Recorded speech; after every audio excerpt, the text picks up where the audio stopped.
오늘 벌써 사무엘 상하의 말씀을 우리 역사서에서 살펴보려고 해요. 역사서 세 번째 시간이죠. 이제 사사기, 룻기, 그리고 오늘 사무엘 상하를 보게 됩니다. 여러분, 사무엘 상의 말씀은 어떤 말씀인가 하면 하나님의 통치가 이제 사사에서 왕정으로 넘어가는 내용을 우리에게 보여주고 있는 책이 사무엘 상입니다. 사사 시대에는 사실 신정 정치였습니다. 그런데 이제 신정 정치가 왕정 정치로 넘어가는 그 과정을 사무엘상이 우리에게 보여주고 있습니다. 여러분, 사무엘상에 나오는 세 가지 중요한 인물이 있잖아요. 첫 번째 누구죠? 사무엘이라는 마지막 사사입니다. 이 사무엘은 첫 번째 이스라엘의 왕과 두 번째 이스라엘 왕에게 다 기름 부음을 받은 기름을 부은 왕으로 세운 그런 사사였습니다. 두 번째 인물은 누구죠? 이스라엘의 초대 왕이었던 사울이었습니다. 그는 영광스럽게도 하나님의 은혜를 입어서 이스라엘의 첫 번째 왕으로 세움을 받았지만 하나님 앞에 범죄하고 교만함으로 말미암아 얼마 지나지 않아서 폐위되고 마는 그런 비극적인 왕이었습니다. 세 번째는 누가 등장하죠? 다윗이 등장합니다. 이스라엘 역사 가운데 가장 강대한 나라를 일으켰던 왕, 그리고 통일 왕국의 왕이 되어서 이스라엘 전역을 통치했던 그 다윗에 대해서 이 사무엘 상이 우리에게 알려주고 있습니다. 사무엘 하는 이제 다윗이 이스라엘의 어떤 예루살렘, 유다의 왕뿐만 아니라 모든 지파의 왕, 통일 왕국의 왕이 되어서 통치한 그 전 역사를 우리에게 보여주시는 말씀이 사무엘 하의 말씀입니다. 여러분, 이 사무엘 상하는 언제 기록이 됐을까요? 사무엘이 죽기 직전인 1015년경부터 다윗의 통치 말기인 971년 정도에 이 말씀이 기록되었다 우리가 생각할 수 있습니다. 원래 이 사무엘 상하는 히브리 성경에 보면 이어진 책이었습니다. 사무엘상, 사무엘하로 나눠지지 않았었습니다. 그런데 70인역에 오면서 이 사무엘 상하가 사무엘상, 사무엘하로 나눠지게 되었죠. 또 그 히브리 성경에 보면 그 제목이 사무엘의 책으로 되어 있었지만 70인역에서는 왕국들의 책이라고 이름을 변경했습니다. 그런데 우리 개역개정 성경에는 이제 히브리 성경을 따라서 사무엘 상하라고 이름을 부르게 되었죠. 여러분, 이 사무엘 상하의 저자는 누군가요? 유대인들은 사무엘이라고 합니다. 그런데 그렇게 보기에는 좀 문제가 있어요. 왜냐하면 사무엘상 25장에 누가 죽어요? 누가 죽을까요? 사무엘상 25장 1절에 보면 누가 죽습니다. 누가 죽죠? 사무엘이 죽어요. 그러니까 이 사무엘 상하를 사무엘이 다 기록했다고 보기엔 무리가 있는 겁니다. 그러니까 사무엘이 기록했다라는 사실이 지지되기는 하지만 이 사무엘 상하를 사무엘이 다 기록한 것은 아니구나라고 우리가 생각해 볼 수가 있는 거예요. 그런데 그러면 그가 누구냐? 이것은 우리가 정확하게 알지 못합니다. 여러분, 이 사무엘 상하의 중요성에 대해서 좀 살펴보기를 원하는데요. 왜 이렇게 말씀이 중요한가? 이 사무엘 상의 특별한 중요성이 있는데, 여러분, 사사기 16장 31절 이후에 역사가 이어져서 계속되기 때문에 이 사무엘상의 말씀은 대단히 중요한 거예요. 여러분, 사무엘상 16장 31절, 사사기 16장 31절에 어떤 내용이 나오죠? 블레셋에게서 이 삼손이 죽는 그런 내용이 나오죠. 자, 그 이후에 이스라엘의 역사가 어떻게 펼쳐졌는가를 이 사무엘상이 우리에게 보여주고 있기 때문에 이 말씀이 중요하다라고 우리가 볼 수가 있어요. 또 하나 중요한 말씀은 어떤 건가 하면 사무엘상에 처음으로 기름 부음 받은 자라는 단어와 만군의 여호와라는 단어가 등장하게 됩니다. 그래서 이 말씀이 사무엘상이 중요하다라고 우리가 생각해 볼 수가 있고요.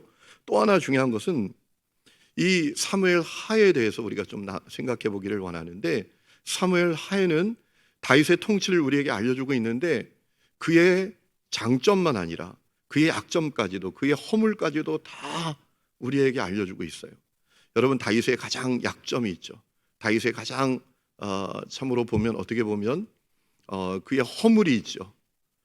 사무엘하 11장에 그가 어떤 죄를 짓죠? 밧세바와 간음죄를 짓고 그 밧세의 남편 우리아를 전쟁터 최선봉에 세워서 죽이잖아요. 살인죄를 짓잖아요.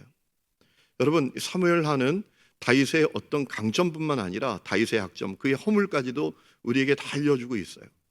여러분, 그것을 무엇을 의미하는 걸까요?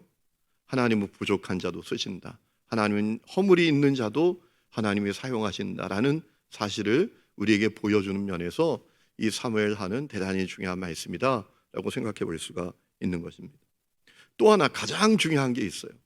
여러분, 이 사무엘상하는 신명기의 말씀이 그대로 실현되는 것을 우리에게 보여줍니다.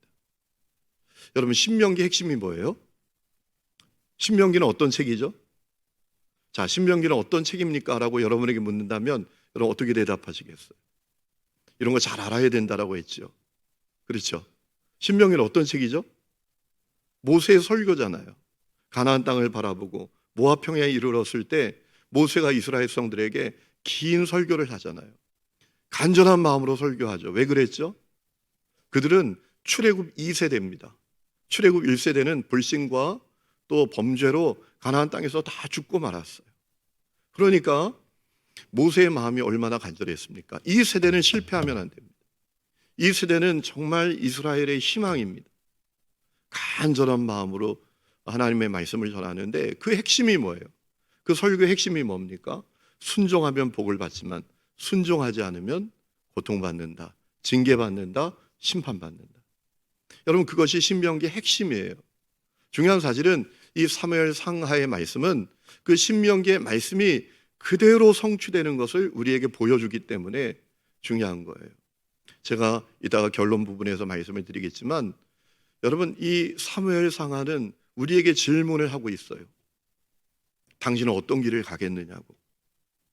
여러분, 어떻게 이 사무엘 상하의 신명기의 말씀이 그대로 이루어지는 것을 보여주고 있나요?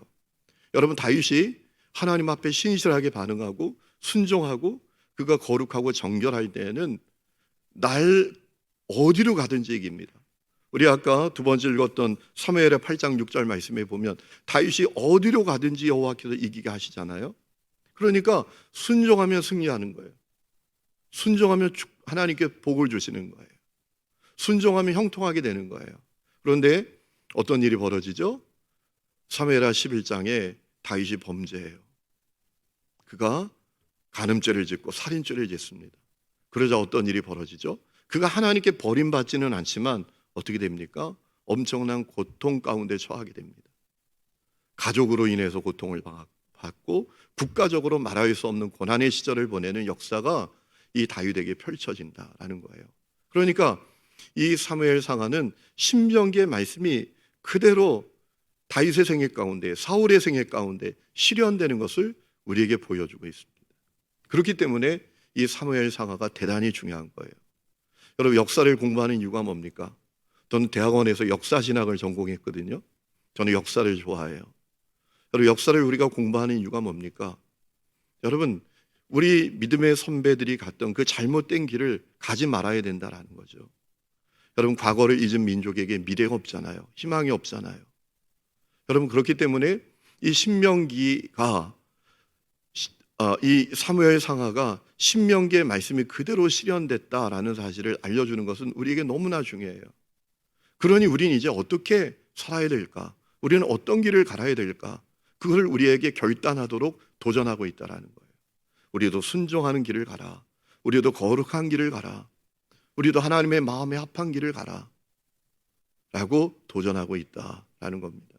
그런 의미에서 이 사무엘 상하는 대단히 중요한 말씀입니다. 자, 이제 사무엘 상하의 구조에 대해서 생각해 봅니다. 구조를 아는 것이 대단히 중요하다라고 했지요.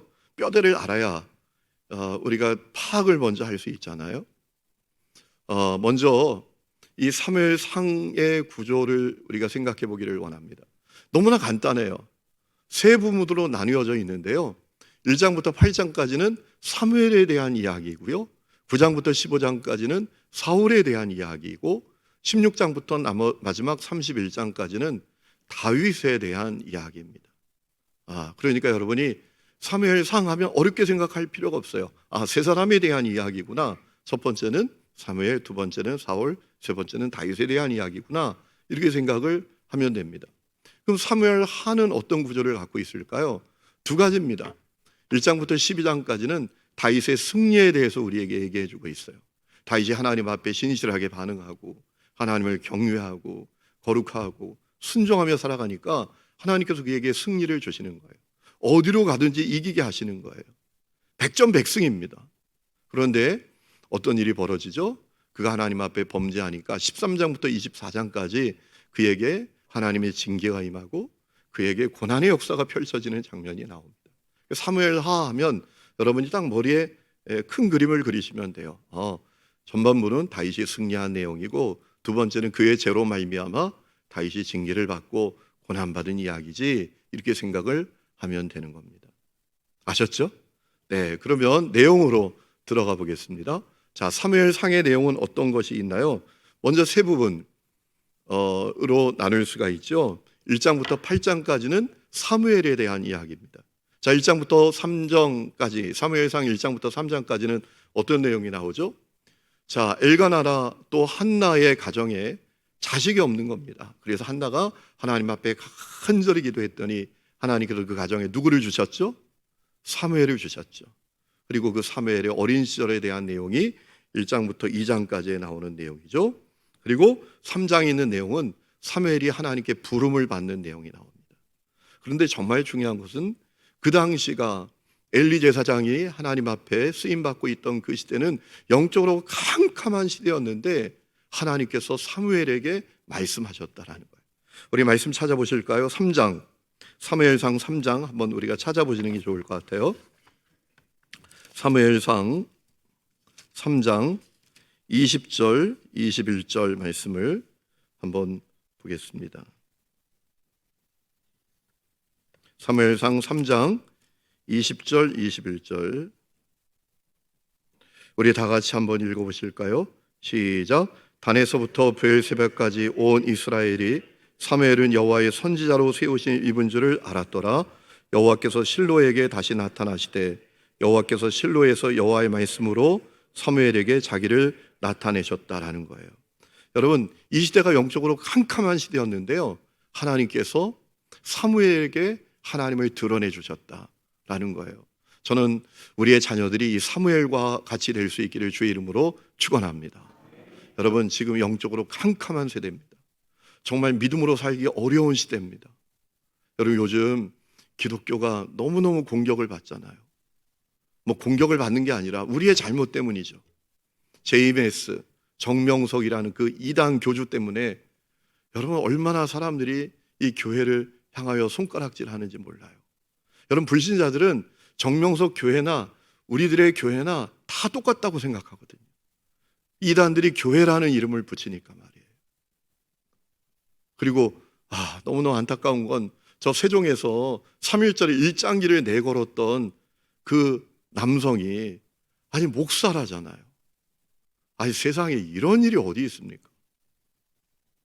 어느 장로교단 목사래요. 여러분, 그분은 저는 건강한 신학을 공부한 분이 아닐 거라고 생각해요. 여러분, 장로교 가운데는 이름도 없는 신학교가 많아요. 총회 신학 이런 간판을 많이 달아놨잖아요. 6개월 만에 목사가 되고 1년 만에 목사가 되고, 우리 여기 있는 목사님들은 9년, 10년 만에 목사가 되거든요. 9년, 10년 훈련을 받고 1년 6개월 만에 막 목사가 되니까 엉터리 목사들이 막 나오는 거예요. 그래서 여러분, 세상이 얼마나 손가락질을 하는지 몰라요. 영적으로 캄캄해요. 여러분, 그런 시대에 우리의 자녀들이 사무엘처럼 하나님께서 그들에게 나타내 주시고 하나님의 음성을 들려주시는 역사가 우리의 자녀들에게 있기를 주의 이름으로 축원합니다. 그리고 4장에 가면 여러분, 영적으로 캄캄한 시대에 벌어지는 비극이 있었죠. 하나님의 법궤를 블레셋에게 패배하고 뺏깁니다. 여러분, 정말 충격적인 일이죠. 하나님의 법궤가 왜 중요합니까? 이 법궤가 하나님이 임재하시는 장소였어요. 지난주에 금요일에 우리 목사님이 요단강 건너가는 내용에 대해서 말씀을 하셨잖아요. 요단 건너갈 때 제사장들이 법궤를 메고 앞서 나가잖아요. 그럼 뭘 의미하는 거예요? 하나님이 앞서 나가시니까 두려워하지 말라라는 거예요. 법궤는 하나님의 임재를 가리켜요. 여러분, 그런데 이 법궤를 뺏겼어요. 블레셋에게. 영적으로 캄캄한 시대였어요. 여러분, 법궤에 하나님이 임재하시지 않으면 그 법궤는 아무것도 아닌 거잖아요. 영적으로 캄캄하니까 하나님이 임재하시지 않으니까 법궤도 빼앗기는 거예요. 여러분, 그래서 4장 20절에 보면 참 비참한 얘기가 나오잖아요. 엘리에게 두 아들이 있었습니다. 흠니와 비느하스라는 아들이 있었습니다. 그런데 그들이 정말 하나님 앞에 악하게 행하지 않습니까? 비느하스가 죽었을 때 그의 아내가 아이를 낳았어요. 그 아이의 이름을 뭐라고 했죠? 이가봇이라고 했어요. 이가봇이란 말은 하나님께 버림받았다라는 거예요. 영적으로 캄캄한 시대가 되었었다라는 내용이죠. 자, 5장에 가보면 이 법궤를 빼앗겼는데 법궤가 블레셋에게 있는 동안 블레셋에게 재앙이 많은 내용이 나오죠. 그리고 그 다음 장에 가보면 그래서 블레셋 사람들이 법궤를 보내잖아요. 이스라엘 백성들에게 돌려보내는 내용이 6장에 나옵니다. 자, 그리고 7장에 가보면 드디어 사무엘이 통치를 시작하는 내용이 나오고 사무엘상 7장에 보면 큰 유명한 부흥회가 열리잖아요. 미스바 부흥회가 열리죠. 그때 이스라엘 백성들이 하나님 앞에 거룩하기를 결단하고 회개합니다. 그 공동체 가운데 부흥이 일어납니다. 그리고 일어난 결과가 무엇이죠? 블레셋에게 멋지게 승리하잖아요. 그래서 그 하나님을 뭐라고 불러요? 에벤에셀의 하나님이라고 부릅니다. 여기까지 우리를 인도해 주시고 승리를 주신 하나님을 그들이 고백하는 내용이 이제 7장에 나오죠. 자, 그런데 8장에 가보면 이스라엘 백성들이 이 사무엘에게 왕을 요구하는 내용이 나옵니다. 자, 그것이 1장부터 8장까지의 내용인 것 여러분 다 아시죠? 자, 그 다음에 9장부터 15장까지는 이제 초대왕 사울에 대한 내용입니다. 자, 9장 10장 내용은 사울이 왕으로 기름 부음을 받는 내용이죠. 여러분, 그런데 사울이 정말 괜찮은 사람이었어요. 하나님께서 엉터리 같은 사람을 세운 게 아닙니다. 자, 말씀 한 군데 찾아보실까요? 9장 2절. 사무엘상 9장 2절.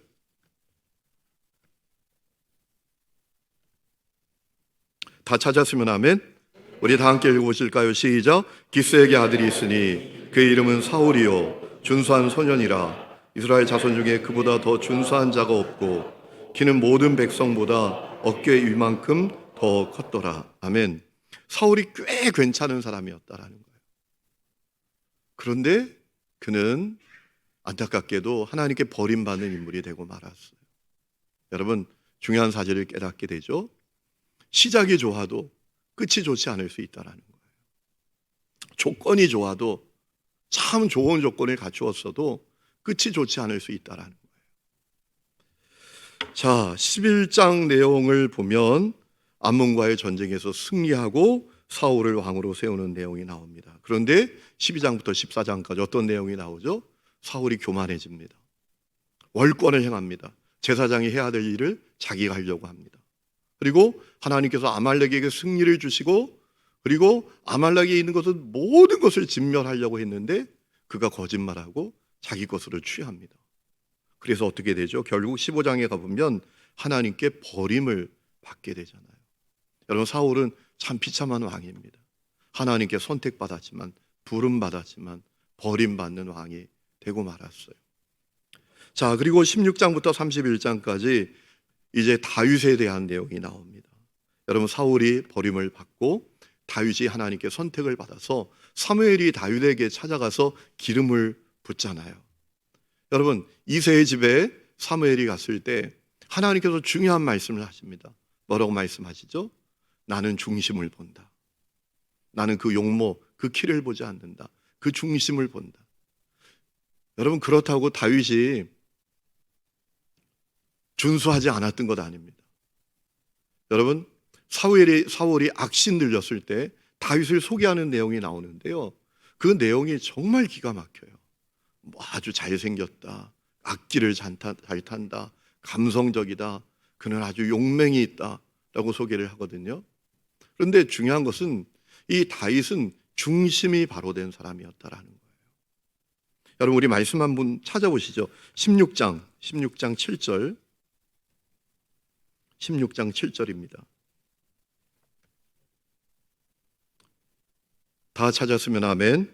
우리 읽어봅시다. 시작. 여호와께서 사무엘에게 이르시되 그의 용모와 키를 보지 말라. 내가 이미 그를 버려놓으라. 내가 보는 것은 사람과 같지 아니하니 사람은 외모를 보거니와 나 여호와는 중심을 보느니라 하시더라. 아멘.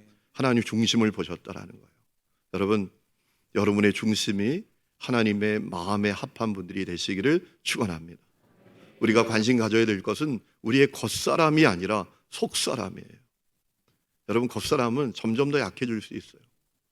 겉사람은 점점 더 피폐해질 수 있지만 속사람이 중요한 거예요. 속사람은 끝까지 강성할 수 있는 거예요. 빼어날 수 있는 거예요. 그 은혜가 여러분에게 있기를 축원합니다. 그리고 17장부터 20장까지는 다윗이 활약하는 내용입니다. 가장 큰 활약, 인상적인 활약은 무엇이죠? 다윗이 골리앗에게 맞서서 물맷돌로 골리앗을 쓰러뜨리고 승리하는 그런 내용이 나오지 않습니까? 그리고 21장부터 30장까지는 긴 내용인데 간단합니다. 사울을 피해서 도망다니는 다윗의 모습이 펼쳐집니다. 여러분, 다윗이 주목을 받습니다. 다윗의 인기가 높아갑니다. 그러니까 사울이 얼마나 다윗을 미워하는지, 다윗을 죽이려고 하잖아요. 그래서 다윗이 쫓겨 다니는데, 놀라운 사실은 다윗이 사울을 결정적으로 2번이나 죽일 수 있는 기회가 있었음에도 불구하고 그렇게 하지 않아요. 여러분, 24장에 보면 이 다윗이 엔게디 동굴에 숨어 있을 때 사울이 그 동굴 안으로 들어와요. 결정적으로 죽일 수 있는 기회였는데 다윗이 사울을 살려주지 않습니까? 또 26장에 가보면 다윗이 광야에 있을 때 사울을 죽일 수 있는 기회가 있었어요. 여러분, 이 사울이 진영을 치고 있는 그 진영까지 다윗이 찾아갔었습니다. 그런데 사울은 쿨쿨 잠만 자고 있었죠. 그의 물병을 가져올 정도였습니다. 그런데 다윗이 사울을 죽이지 않아요. 왜 그렇죠? 하나님이 기름 부어 세우시지 않았는가? 하나님이 행하실 거다. 그런 모습이 이 다윗의 모습이었던 거죠. 그리고 25장에 가보면 마지막 사사였던 사무엘이 죽는 내용이 나오고, 또 31장 마지막에 가보면 이 사울이 드디어 블레셋과의 전투에서 패배하고 비참하게 죽임을 당하는 내용이 나오게 됩니다. 그것이 사무엘상의 내용이죠. 자, 사무엘하에 대한 내용은 어떤 걸까요? 사무엘하는 두 부분이라고 했죠. 1장부터 12장까지는 다윗이 승리한 내용입니다. 자, 여러분, 1장부터 4장까지는 다윗이 헤브론에서 유다 지파의 왕으로 세움을 받는 내용이 나옵니다. 거기서 얼마 동안 통치했는가 하면 7년 동안 통치하는 내용이 나오죠. 그리고 5장부터 12장까지는 통일 왕국의 왕이 되는 다윗의 모습이 나옵니다. 33년 동안 통치하게 된 그 다윗의 모습이 나옵니다. 그리고 6장에 가보면 다윗이 왕이 되어서 한 일이 뭐죠? 하나님의 법궤를 그가 자기의 성으로 모셔오는 장면이 나옵니다. 여러분, 다윗은요, 기본적으로 하나님을 좋아했던 인물입니다. 여러분, 한번 여쭙고 싶어요. 여러분, 하나님 좋아하세요? 아멘이십니까? 오늘 새벽에도 제가 그런 기도를 우리가 같이 했잖아요. 새벽 기도할 때 우리가 정말 하나님 더 사랑하게 해달라고. 여러분, 우리가 하나님을 사랑할 수도 있지만 하나님을 이용하는 사람이 될 수 있어요. 그저 하나님을 시다바리처럼, 하나님 내가 원하는 것 좀 들어봐 주세요. 내가 원하는 거 이루어 봐 주세요. 아쉬울 때만 찾고, 그저 나의 종처럼 나의 필요, 나의 문제, 그런 것들만을 위해서 하나님을 필요로 하는 분들이 의외로 교회 안에 많잖아요. 그리 아니하실지라도 그럼에도 불구하고 마음을 다하고 목숨 다하고 힘을 다하고 뜻을 다해서 하나님을 사랑하는 것은 대단히 중요하잖아요. 여러분, 다윗은 하나님을 사랑했던 인물입니다. 하나님이 그것을 아셨어요. 여러분, 블레셋에게 빼앗겼던 법궤가 돌아왔습니다. 그 법궤를 어디에 보관했습니까? 아비나답의 집에 보관했는데, 놀라운 사실은요, 20년 동안 법궤가 아비나답의 집에 있는데 법궤를 아무도 찾지 않아요. 그 당시에 그 많은 제사장들이 있고 그 많은 레인들이 있었는데 누구도 하나님의 법궤를 찾지 않아요. 그거 뭘 의미합니까? 하나님을 갈망하지 않았다라는 거예요. 여러분, 하나님 갈망하지 않고도 얼마든지 목회할 수 있어요. 하나님 갈망하지 않고도 얼마든지 직분을 가질 수 있고요, 교회 일도 할 수 있어요. 여러분, 그것을 우리가 이 성경을 통해서 분명히 볼 수 있어요. 아니, 그 중요한 법궤, 하나님이 임재하시는 법궤, 그 법궤가 블레셋에게서 돌아왔고 아비나답의 집에 20년을 있는데 찾지 않아요. 하나님을 향한 갈망이 없어요. 그래서 어떤 일이 벌어지죠? 다윗이 하나님의 법궤를 자기 성으로 모셔가는데 수레에 싣고 가는 거예요. 수레에 실으면 안 되죠. 법궤는 어떻게 옮겨야 됩니까? 제사장들이 메고 가야 합니다. 그게 하나님의 법이었어요. 그런데 수레에 싣고 가요. 그래서 끌고 가는 소가 뛰니까 법궤가 떨어지려고 하니까 웃사가 붙들었다가 그 자리에서 죽고 말잖아요. 그런 일이 왜 일어났죠? 하나님을 갈망하지 않으니까 일어나는 거예요. 그 당시에 수많은 제사장들이 있었어요. 수많은 레인들이 있었어요. 근데 그들 속에 하나님을 향한 갈망이 없으니까 누구도 법궤를 수레에 싣고 갈 때 이건 아닙니다. 이건 아닙니다. 하나님의 법궤는 제사장들이 메고 가야 합니다 라고 말해줄 수 있는 사람이 한 명도 없었어요. 하나님을 향한 갈망이 없으니까 하나님에 대해서 무지한 거예요. 하나님의 법에 대해서 관심도 없는 거예요. 그러니 영적으로 캄캄한 시대가 된 거죠. 여러분, 저는 우리 하나님교회 성도들이 하나님을 사랑하는 분들이 되시기를 축원합니다. 사랑한다라는 건 뭐예요? 갈망하는 것을 말하잖아요. 갈망. 사랑하면 갈망합니다. 보고 싶고 보고 싶고 또 보고 싶고. 그렇잖아요. 여러분, 다윗이 하나님을 사랑했다고. 그래서 그가 왕이 되어서 통일 왕국의 왕이 되어서 유다 지파만이 아니라 이스라엘 모든 지파의 왕이 되어서 그가 한 일은 가장 먼저 하나님의 법궤를 자기 성으로 모셔오는 거예요. 하나님을 갈망했던 거예요. 오늘 그 역사가 여러분 가운데 있기를 축원합니다. 하나님을 갈망하며 예배하고 싶죠. 하나님 갈망하면 기도하고 싶죠. 하나님을 갈망하지 않으면 예배할까라 겁나는 거예요. 기도하라 할까 봐 겁나는 거예요. 여러분, 바뀌어야 돼요. 다윗이 여러분 살인죄, 간음죄를 지어도 하나님께 버림받지 않은 이유는 다른 거 아닙니다. 그 하나님을 향한 그의 사랑을 하나님이 아셨기 때문에. 그래서 다윗의 당대 때에는 하나님께서 그를 보호해 주시잖아요. 그리고 7장에 가보면 성전 건축을 다윗이 계획하죠. 하나님께서 그것을 얼마나 기뻐하시는지 그의 후손을 책임져 주시겠다고 하시잖아요. 그리고 그에게 승리를 주십니다. 우리 아까 읽었던 8장 6절 말씀, 다윗이 어디로 가든지 여호와께서 이기게 하시니라. 이 말씀에는 밑줄 쳐놔야 돼요. 써서 집에 붙여놔야 돼요. 다윗이 어디로 가든지 여호와께서 이기게 하시니라. 이 말씀을 적어서 우리 아이 방 입구에 붙여놔야 돼요. 여러분, 다윗이 하나님을 사랑하니까 놀라운 복을 받는 거예요. 신명기의 말씀이 이루어지는 거예요. 여러분, 신명기가 너무너무 중요한 말씀이에요. 순종하고 사랑하고 거룩하니 승리를 주시고 형통하게 하시고 복을 주시는 거였죠. 그런데 11장에 비극이 일어나잖아요. 다윗이 밧세바와 간음죄를 짓고요, 또 살인죄도 짓게 됩니다. 그런데 다윗의 강점이 또 하나 있어요. 그는 자기의 죄를 감추지 않아요. 나단 선지자가 그의 죄에 대해서 책망할 때 바짝 엎드립니다. 회개합니다. 그것이 또 다윗의 강점이에요.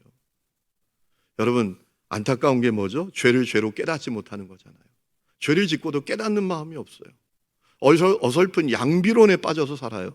그래도 내가 누구보다 낫다야, 뭐 이런 마음으로. 하나님의 관심은 내가 누구보다 나았다, 이게 아니에요. 신앙생활은 하나님과 나와의 문제예요. 누가 끼어들지 못해요. 여러분, 다윗은요 하나님 앞에 바짝 엎드리잖아요. 그래서 시편에 보면 그때 다윗이 고백했던 시가 나오죠. 하나님, 나를 주 앞에 쫓아내지 마십시오. 나를 주 앞에 쫓아내지 마십시오. 그가 자기의 죄 때문에 여러분 탄식하고 아파하는데 자기의 뼈가 녹을 정도입니다 라고 하나님 앞에 고백했잖아요. 여러분, 그것이 다윗의 강점이기도 했죠. 오늘 저와 여러분에게도 그 마음을 주시기를 축원합니다. 그리고 이제 13장부터 24장까지는 다윗이 고난받는 내용입니다. 13장부터 18장까지는 가족 때문에 고난을 받아요. 아들 압살롬이 반역을 일으켜요. 여러분, 정적들이 쿠데타를 일으킨 것도 아니고 아들이 쿠데타를 일으켰습니다. 그래서 살기 위해서 도망을 칩니다. 울며 맨발로 정처 없이 도망가는 그런 내용이 나오죠. 그리고 19장부터 24장까지는 국가적으로 고난받는 내용이 나옵니다. 지파들이 분열이 됩니다. 유다 지파, 베냐민 지파와 나머지 10지파가 분열이 되는 그런 안타까운 일이 벌어집니다.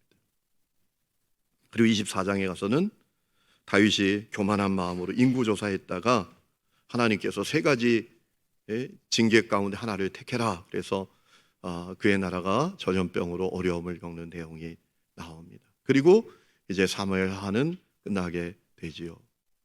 여러분, 결론을 맺습니다. 사무엘상하는 신명기의 말씀이 실현된 역사입니다. 순종하니까 복을 받았어요. 순종할 때 승리할 수 있었어요. 순종할 때 쓰임 받을 수 있었어요. 그런데 순종하지 않음에 고난을 받는 겁니다. 징계를 받는 겁니다. 여러분, 사울이 폐위된 이유가 뭡니까? 순종하지 않았기 때문에. 다윗이 고난을 받았던 이유가 뭡니까? 그가 범죄하고 하나님 앞에 올곧게 서지 않았기 때문에. 여러분, 신명기는 이 사무엘상하는 우리에게 질문하고 있습니다. 이제 당신은 어떤 길을 갈 겁니까? 보세요. 신명기의 말씀이 사무엘상하에 실현되었습니다. 순종하니 어디를 가든지 이겼습니다. 복 받았습니다. 그런데 순종하지 않으니 고난을 받았습니다. 징계를 받았습니다. 그러니 이제 당신은 어떤 길을 선택하겠습니까? 이렇게 우리에게 질문하는 거예요. 저는 우리 하나님교회 성도들이 순종을 택하는 성도들이 되시기를 축원합니다. 거룩을 택하는 분들이 되시기를 축원합니다. 그때 신명의 말씀이 우리에게도 실현되는 복을 누리게 될 줄로 믿습니다.